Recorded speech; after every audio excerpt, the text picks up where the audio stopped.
And Matt, I also know you're certified in functional range conditioning and mobility, or just mobility? Mobility specialist. Gotcha. That's the name of the whole thing. So how did you even learn to nail that certification, and what is it?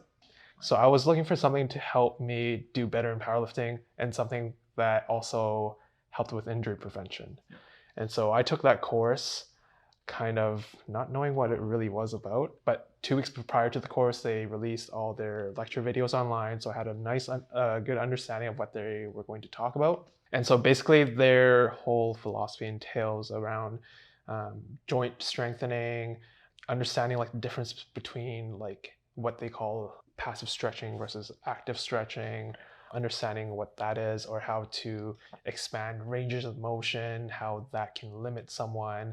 But I'd say that was probably a really, really good course. It's definitely influenced my philosophy of training heavily, even to this day. And especially when I'm working with, as a kinesiologist with people who are injured, I utilize a lot of their principles with them. And when you say it kind of changes your approach, what do you mean by that? So I'd say like back then, like me training as a meathead would be do a couple dynamic stretching, you know, just get my heart rate going, and then just foam roll to feel good, and then jump in a squat rack, go into it. But nowadays I'm utilizing more of their approaches, so adding like 10 minutes before or 10 minutes at the end, dedicated to mobility to improve my ranges of motion, to kind of talk about what the difference between like passive stretching or like active stretching is. So passive stretching is essentially you're kind of like holding a position, or you're using a tool to make you feel great, and then you kind of temporarily gain that range of motion, or you feel really good, but that only lasts for a certain amount of time, and then you kind of go back to where you were before. Whereas when you're actually doing active work, you're kind of honing that new range of motion, and you can expand that range of motion and pretty much prolong your range of motion. And why that's important, so if I kind of talk about like people with back pain, a lot of times you can look at like someone's hip and realize, you know, that hip doesn't move properly. And if you can open up that hip a little more, help them move a little better, then they're likely to have decreased low back pain.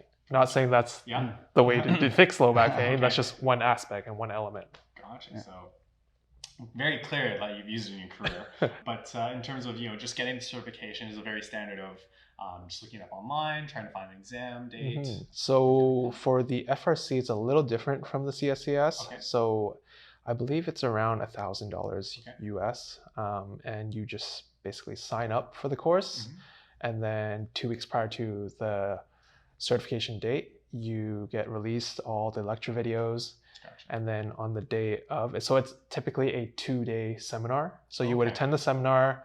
Their instructors would lecture you on their whole system and what it's about. And then at the end of it, you would write an exam. It's more or less like a pass or fail, like if you understood what you actually attended, and then you get your certification. Overall, would you recommend it to someone that wants to be an S&C coach? I would recommend it. If you have the money. If you have the money.